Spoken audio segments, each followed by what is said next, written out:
This is just a sweet, lovely, fluffy slice of life between a boxer and a ballerina. They're both also childhood sweethearts. Childhood sweethearts, isn't that amazing? Just perfect. And how they met each other is they met at a child center where the male lead was there doing boxing and the main character was there for ballet. I also love with the boxers, typically the male lead and the male lead's friend calls the main character and all the other ballerinas, they call them little swans. And the male lead calls the main character his personal swan. Most of the time, the main character just gets called Little Swan, but I really love that nickname. It's so cute. Also, there's not a ton of interactions between the main character and male lead in this. Like, it really starts hitting off 100 pages in after the male lead gets the main character's home number and starts calling the main character. And then when he got the main character a phone, they start talking to each other way more. But until then, there was barely nothing. Most of the time, the main character was either hanging out with his friends, friend one, friend two. Friend one's his sister, and his ballet friend. He was mostly interacting with those four, even reacting with the male lead's friend more than the male lead. Also, their financial situations are completely different. Like, the male lead's family is like rich. Like, they give him the nickname Richie Rich. While the main character's family is not in the most financial good spot. Like, they're always having to borrow machines, borrow equipment from others to get their farm going because they live in a rural village and they're like the poor family, but everyone always works together to help each other, which is something I really love. Like, the villagers don't look down on the main character's family. They're always trying to help the main character's family, and the main character's family always pays people back for the help they get. It is like a very sweet and endearing village to be in.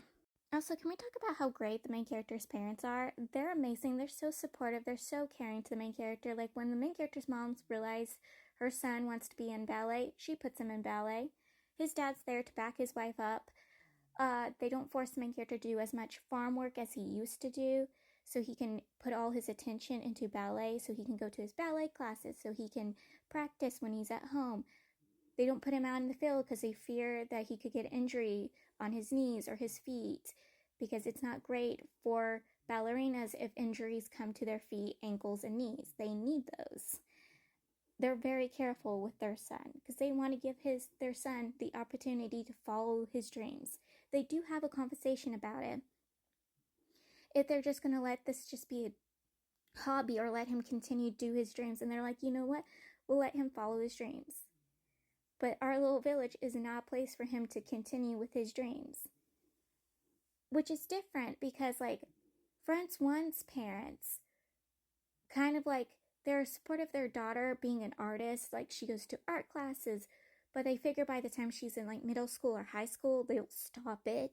And then the main character's ballet friend, she was forced to give up ballet. Like, her parents are like, this is just a hobby. You need to stop your hobby because you're not going to make a career from this and actually pay attention in school. So she's kind of forced to not continue to become a professional ballerina. She is basically now just doing it for a hobby, getting exercise from it. And I felt so bad for her, and the main character was feeling bad for her, and he was also being anxious if he gets to continue doing ballet. But he does. His parents get him a professional ballet teacher. They send him to like a ballet school. Like, he has two famous ballerinas come to him to ask him to become his students. He picks one, and his ex-ballet teacher was like, go boy, I'm so happy for you. Like, it was amazing. Also, we got to talk about how great the main character's two friends are, friend one and friend two. They're so amazing. They're so supportive. And I will admit this, I kind of shipped the main character with his friends. At the same time, I saw them as like big brother figures, overprotective big brother figures, but I also saw them as potential love interest because they were so good to the main character. Like, they bought the main character new ballet shoes. They love to give the main character milk, all the nutrients that he needs. Like, it was super sweet. I was like, did I get the male lead wrong? Is one of them going to go into boxing? Because I know the male lead is a boxer. Like, Like, these men are good, especially Friend too. He's so good to the main character, so good. But he's also really good to Friend One's sister, because I also shipped Friend Two and Friend One's sister together. Like, also there's a scene where the main character got like swan keychains for both of them, for Friend One and Friend Two. And Friend One was kind of complaining about how girly they are, and Friend Two is like, "You're gonna carry it around, you're gonna use it because our precious little swan bought that for us. Shut your mouth." I love that. Like, it's so good. Another thing I ship is the main character's ballet friend and the male lead's friend. Like, those two, super cute. Like, the way those two interact with each other is just really sweet and really cute. Like, I was going, do not tell me they don't get together, because they have to. They have to get together. The way they interact with each other, the way they bounce off of each other, like, what? Also, the main character and the male lead, when the male lead moved away for a few years, they were keeping call of each other. Like I said, the male lead bought the main character a literal phone so they could continue to talk with each other without using the main character's family phone. They could talk with each other, and also the male lead sends the main character so many expensive gifts, always getting the main character new ballet shoes.